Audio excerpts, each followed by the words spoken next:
대출 부담이 엄청나게 크게 다가오고 있다.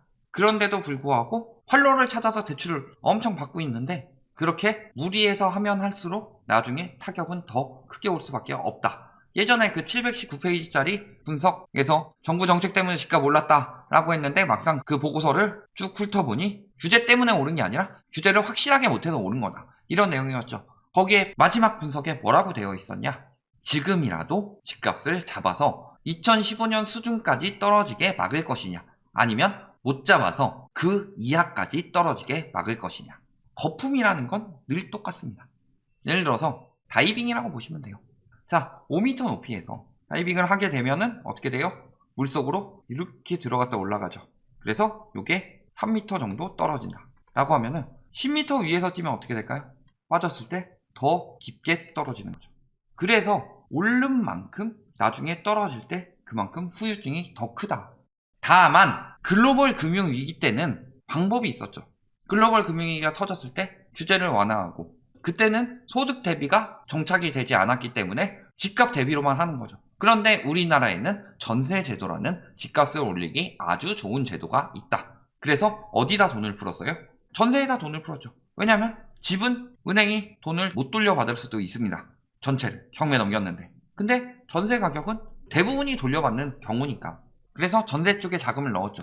그리고 금리를 낮췄습니다. 그런데 이번에는 집값이 떨어지기 전에 금리를 최대한 낮췄어요. 그보다 더 낮출 수가 없었죠. 거기다 전세 자금 대출은 80%까지 해줬습니다. 90%, 100% 해주지 않는 이상은 더 풀 수가 없죠. 그런데 은행에 돈이 없어요. 그래서 유동성 커버리지 비율을 맞추기 위해서 지금 대출 중단을 자체적으로 하고 있다. 이런 상황을 봤을 때 그때처럼 빠져나올 수 있는 군형이 없다. 그런데도 지금 막 대출 받으라고 난리들을 치고 있습니다. 굉장히 위험하죠. 영끌족 상황들 지금 어때요? 자, 지금도 월 300 갚는데 5% 주담대 금리에 비명이 나오고 있다. 뭐 이런 이야기 하고 있죠. 지금 300인데 금리가 오르면서 20만원 정도 늘었다. 아, 20만원 가지고 월 외식 몇 번 덜 하면 되지. 문제가 얘가 끝이냐? 디 엔드냐? 아니죠. 엔드죠, 엔드. 그리고 더 오를 것이다. 이거다. 더 올릴 수밖에 없어요. 은행권에서는 대출을 더 빨리 회수해야만 합니다. 예대율도 기업대출 비중이 지금 50%를 맞췄냐? 그렇지도 않아요. LCR은 말할 것도 없고, 그 다음에 NSFR은 과거에 시행해서 맞췄지만 이것도 이제 100% 간당간당하게 위험한 수준까지 떨어졌죠. 그 다음에 자기자본 비율 많이 떨어졌습니다. 그러면서 뭐라 그래요? 대출금리 1% 오르면 상환액이 올라가는 거죠. 문제는 총 대출 3억 5천, 주담대 3억. 누가 주담대 3억 받아가지고 어디 집을 어떻게 사요? 집값 거품 낀 데는 주담대 3억 가지고 말이 돼요? 3억이 20만원 올랐으면 6억 받은 사람은 40만원 오르는 거겠죠. 월 40만원이면 연 얼마예요? 480만원이죠. 두 달에 1000만원이 더 날아갑니다. 근데 문제는 더 오른다는 거죠. 그래서 부담돼서 팔려고 그랬는데 대출이 안 나와. 대출이 안 나오면 내 걸 사줄 사람이 없는 거예요. 여기에 부담이 하나 더 붙었죠. 어떤 부담이 더 붙었어요? 종부세를 내야 합니다. 12월에. 잠실 아파트 월 60만원꼴 정부에 월세 낸다. 그러면은 전세가 월세로 갈 필요가 있나요? 전세로 사는 것도 괜찮지. 전세에 월세화요. 집 사도 월세화인데 대출 받아서 전세 들어가도 월세화예요 다. 자, 그러면서 1주택자도 보유세 급증 이야기하고 있지만 1주택자는 134만원 느는 동안에 2주택자는 1630만원 늘었습니다. 왜 자꾸 1주택자 물고 늘어지냐? 2주택자들이 더 죽어나는데 3주택자는 아주 죽어날 테고. 매달 60만원 정부에 월세 내는 거 같죠? 이 사람은 어떻겠어요? 140만원씩 내죠. 이 사람은 월세 460만원씩 나간다. 저게 언제 부과가 돼요? 재산세는 이미 부과가 됐죠. 종부세가 12월 1일부터 납부를 받는다. 안 내면 가산이자죠. 가뜩이나 대출 때문에 힘들어 죽겠는데 종부세까지 날라온다. 고가나 다주택자들.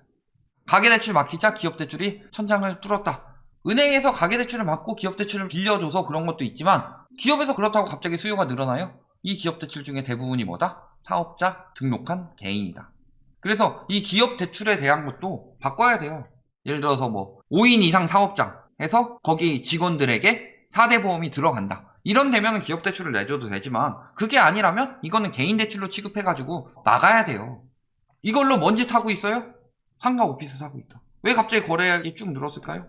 가계대출 맞고 기업대출 장려하니까 사업자 내서. 왜냐면은 주택 매매 사업자나 주택 임대 사업자 내봤자 뭐예요? 주택에서는 사업자 내는 거 끝났다. 그러니까 지금 다 어디로 가고 있는 거예요? 수익형은 사업자 내도 되니까 이상하지도 않으니까 사업자 내고서 기업인 양 대출을 받고 있죠. 그래서 상가 오피스, 오피스텔까지 다 가고 있다. 아파트 대체제라 오피스텔이 올라간다고요? 물론 그 말에 넘어가서 비싸게 사는 사람들도 있겠죠. 그런데 내 집 마련을 진지하게 생각해 본 사람은 오피스텔은 절대 안 갑니다. 10년을 산다고 해봅시다. 10년 뒤에 오피스텔 가격이 더 오를 수 있을까요? 더 오르는 방법은 거기에 엄청나게 좋은 교통시설이 들어온다든가 아니면 엄청나게 좋은 자족시설이 들어온다든가 대학교 들어온다든가 그렇지 않고서는 오피스텔이 뜰 수가 없죠. 2년 정도는 신축발 받고 좀 뜨다가 그 이후에는 꾸준히 감가상각이다. 근데 오피스텔 왜 저럴까요? 오피스텔 가격이 쭉쭉 올라가는 이유? 신축 오피스텔이 많이 나와서 그래요. 아파트에 붙여가지고 아파텔 뭐 이런 형식으로 해가지고 신축 오피스텔 엄청 많이 나왔죠. 걔네들이 시세 다 끌어올린 거지. 구축 오피스텔 올라가나 봐봐요. 거래나 되면 다행이지. 다 지금 사업자 내고 기업 대출 받아서 그걸로 부동산 장난질 치고 있다. 근데 문제는 이게 오래 갈 수가 있냐는 거죠. 사업자 내가지고 수익형 부동산 가는데 수익형 부동산의 핵심은 금리다. 시나리오를 하나 짜봤습니다. 수익률은 어떻게 돼요? 매매가에서 보증금을 빼고 여기에 연간 임대료, 그러니까 임대료가 월세 곱하기 12죠. 그런데 보통 이렇게 안 사죠. 수익형 부동산은 비싸다. 그러니까 어떻게 해요? 레버리지, 즉 대출을 받는다. 그래서 매매가에서 보증금을 빼고 거기서 은행 융자까지 뺀다. 그랬을 때 임대료 수익, 아까 이야기했던 월세 곱하기 12에서 여기서 은행 이자까지 빼고 계산을 한다. 보통은 이렇게 많이 사죠. 자, 그래서 시나리오를 한번 봅시다. 연간 임대료 수익 7,200만원. 7,200이면은 월 600. 자, 수익률 4%로 맞춘 거예요. 보증금 2억에 월 600 정도 받는다. 매매가 20억이라고 했을 때. 근데 여기서 대출을 70%까지 받으면 매매가 20억, 보증금 2억, 그리고 대출 14억. 이렇게 되는 거죠. 그래서 분모가 확 줄어버리죠. 여기는 18억이었는데 여기는 얼마예요? 분모가 금리가 낮아서 대출 받아서 샀더니 원금 4억만 있으면 된다. 그런데 수익은 7,200만원에서 14억에 3%, 4,200만원을 빼서 3,000만원이 연수익으로 들어오더라. 그래서 연수익률은 7.5%다. 이게 가능했었죠. 그런데 문제는 이자가 1.5%만 오른다. 자, 이자 1.5%를 올린 이유는 왜 1% 얘기하는데 1.5%를 얘기하냐? 1.5% 이상 더 오를 거예요. 그리고 수익률이 4%이기 때문에 망하는 시나리오는 이 수익률을 넘어가기 시작하면 망한다. 그러면 4.5%로 오르면 어떻게 돼요? 이자가 6,300만원으로 늘어나죠. 그러면 수익률이 확 줄어듭니다. 문제는 만약에 그들 말대로 매매가가 더 올라서 한 3억 정도 올랐다. 그러면은 저 가격에 산 사람은 어떻게 되는 거예요? 수익률이 3.4%로 떨어진다. 여기까지 듣고 생각을 해봅시다. 지금 경기가 좋아요? 임대료를 더 올려받을 수 있는 상황이냐? 매우 힘들어졌죠. 금리는 올라가고 있는데 수익형 부동산의 가격이 더 올라갈 수 있겠느냐? 그러니까 더 올려서 사는 사람들이 지금 제정신이 아닌 거다. 벌써 서울 사무실 공급 절벽이랍니다. 그래서 얼마나 줄었나? 공급 절벽 타령을 하길래 얼마나 줄었나 봤더니 공실률이 8%에서 7.3%로 0.7%포인트 줄었어요. 강남 서초가 여기는 좀 괜찮아졌죠. 그런데 여의도 아직도 10%대예요. 종로 아직도 10% 거의 다 가까워요. 공급 부족이에요? 아니요. 아직도 공실 많아요. 그리고 앞으로 오피스 시장이 얼마나 위험해지느냐? 위드 코로나 시대가 되면서 어떤 일들이 벌어졌죠? 재택근무가 생각보다 효용적이라는 거.